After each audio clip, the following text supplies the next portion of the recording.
Yo, what's up, everybody? It's October 30th. After market, just watching the World Series game.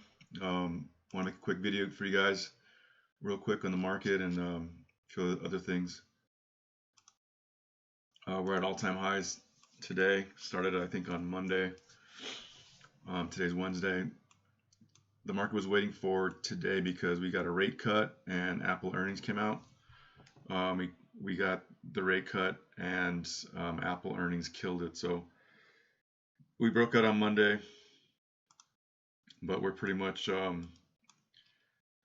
a perfect setup for breaking out to all-time highs for good. So this is my next point of reference. I think if we do a clean breakout here, nothing happens as far as impeachment or any of those shit. One thing that we need, which will probably start tomorrow, is more volume. The market was completely waiting on this afternoon, so I'm thinking we'll probably go up from here. This is the SPYs, the Qs is all your technology companies. That same look, they're all-time highs. The IWM, this is the small cap stocks, which measures risk. Meaning that the best 2,000 small cap companies, if the fund managers want to put money to work it as far as being more risky, if this breaks out, which I think it will tomorrow, I think the IWM will join the SPYs and the Qs. So in my big account, I have like 5 or 6 companies. I have Amazon. They came out with earnings, I think, last week, and they missed earnings right here. And they dropped down, right? They went from 1777s to 1690s, about $80 or so. So they dropped, but even though they dropped, it bought right back up that next morning. So I jumped in here Monday morning because I saw this strength. And tomorrow, based off of Apple's beat, I think Amazon's going to break out tomorrow and eventually catch up with all of the other all-time highs like Apple, and then there's Google as well.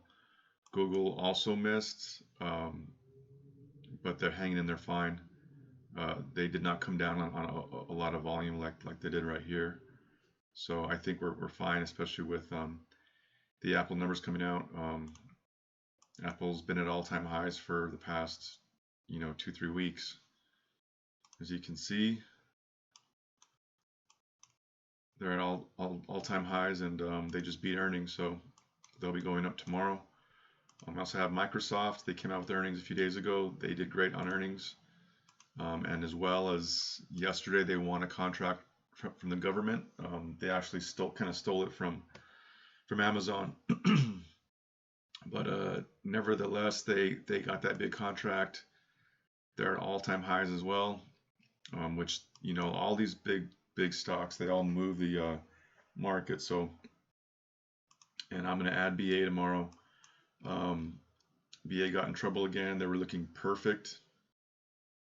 I luckily sold out, I don't know, I think right here somewhere, because bad news came right here. So I sold out and waited, and then randomly one day some old emails or texts came through from some pilots or whatever, and the stock gapped down huge. So then they had earnings a few days ago, and they just popped back up. So hopefully the worst has passed for BA. Their CEO kind of, I think, got griddled on Capitol Hill these past 2 days. And the stock is, pretty much hanging in there. As long as it holds these levels right here, I think it's going to be on its way back up. This is a huge component of the Dow Jones. So without Boeing, this entire market can't go up. It's a huge part of the market. So based on that theory, I think this is going to just bounce back up here. So real quickly go over Eli and ELF. Eli Callaway, it's been ripping, and they just came out with earnings a few hours ago. They closed at 2060 something, 69. and they killed earnings. So right now they're trading at like 22 or something, 22 bucks. So again, this is when I was pounding the table on. This is going to be huge. So I'm sitting in some of that. Elf comes out with earnings next Thursday, I think, Wednesday, Thursday. Stock setting up perfectly for earnings. See all these big bars right here? Those are the hedge funds buying in on this fucking stock. So I'm in that. The big one I want to talk to you guys about is Tesla.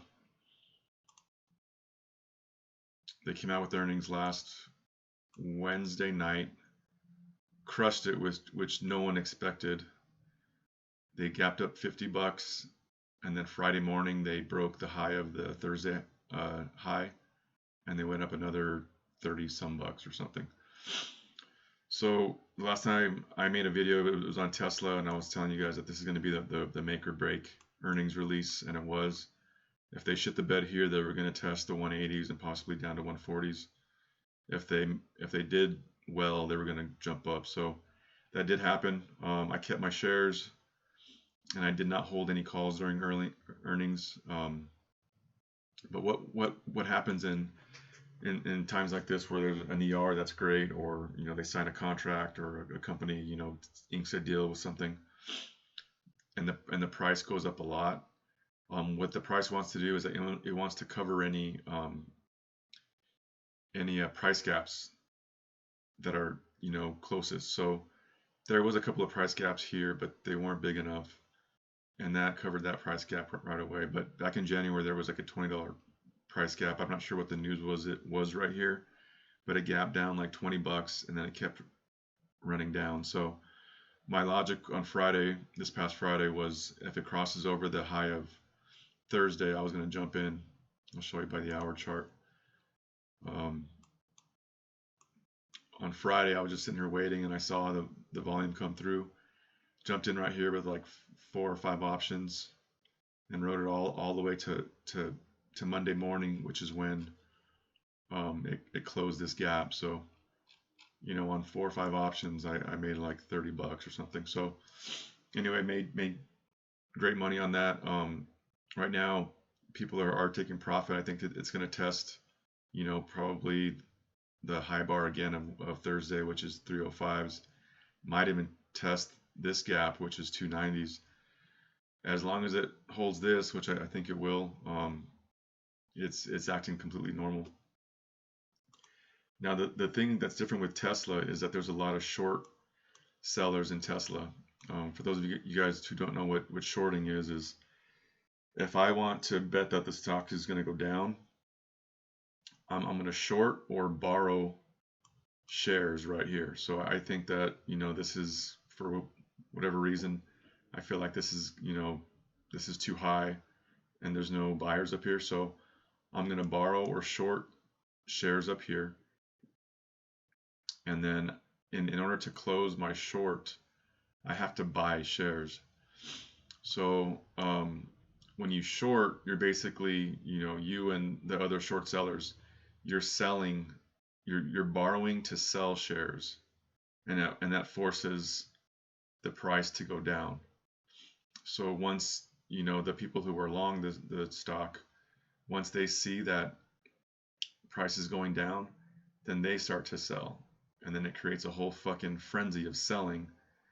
And the people who are long, they are out, and the short sellers, they just keep selling, and then they close their short, meaning they buy their shares back, and the stock stops going down and it pops up. So that's kind of how shorting works.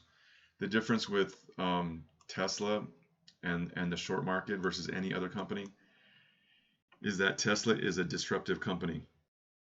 They're not only selling cars, they're doing solar, they're doing satellites, they're doing tunnels. What else are they doing?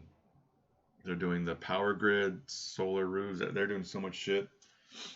So all these companies, whether it's Time Warner, Comcast, whether it's Ford, Toyota, Big Oil, they all need Tesla to fail, which it's kind of too late now because they didn't realize how big they were.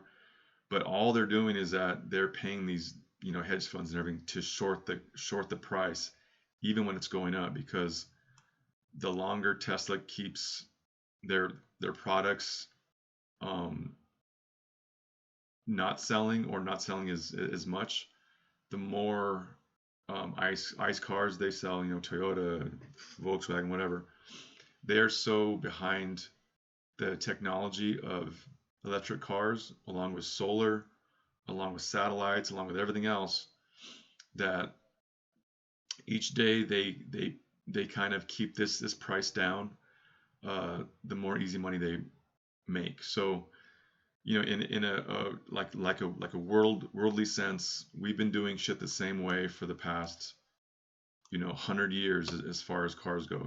Just ICE vehicles with gas and oil. Um, the company owners, the families that own all the companies that sort of dictate the way we live, they've been getting so much money for so long, that they didn't see this company coming.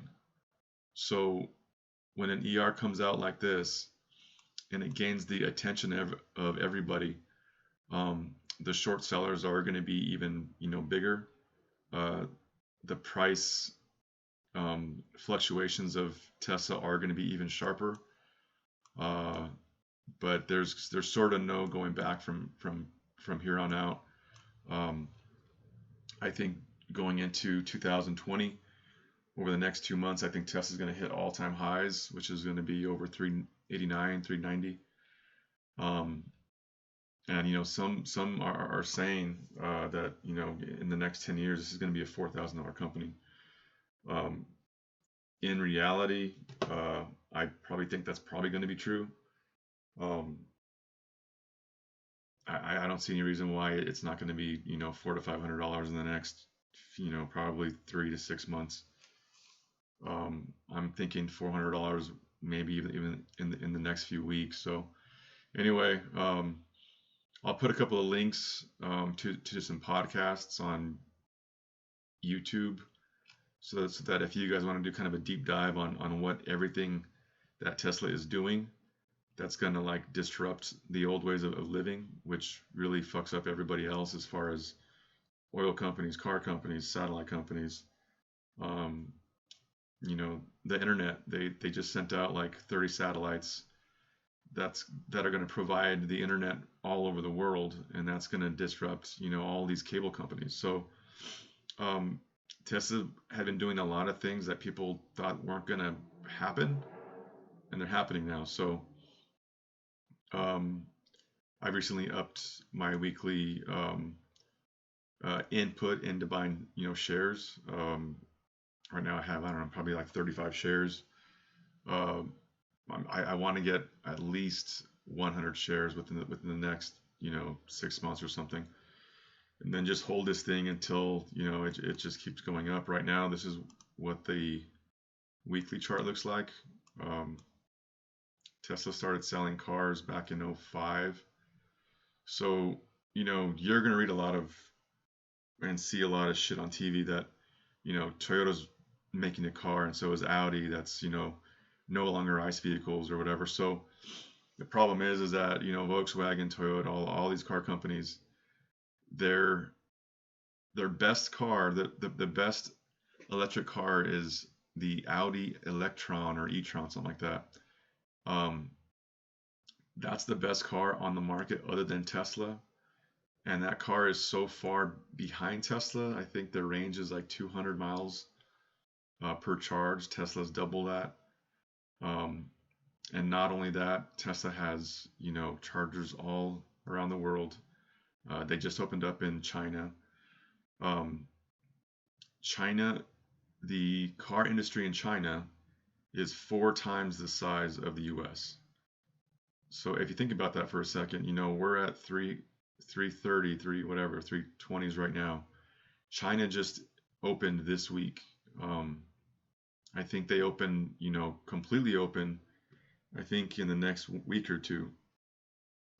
Tesla's unveiling their pickup truck November 29th. They have diesels coming out. The solar from all these fires in California, the solar roofs and solar solar packs, they're selling like a motherfucker because California's on fire and there's blackouts everywhere. So um, going forward, you guys should do a lot of research on this company. There's tons out there, but you'll also find out that there's a ton of negative bullshit um, articles and all this stuff that's being funded by big oil, by Comcast, by all these companies that do not want Tesla to succeed, even though they are going to. The longer it takes Tesla to actually do it, the more money, the more easy money that these companies can, make until it's time for their company to actually go under. So anyway, I'll attach a few links for some deep dives for whoever wants to watch them. If you guys have any questions, let me know. Peace.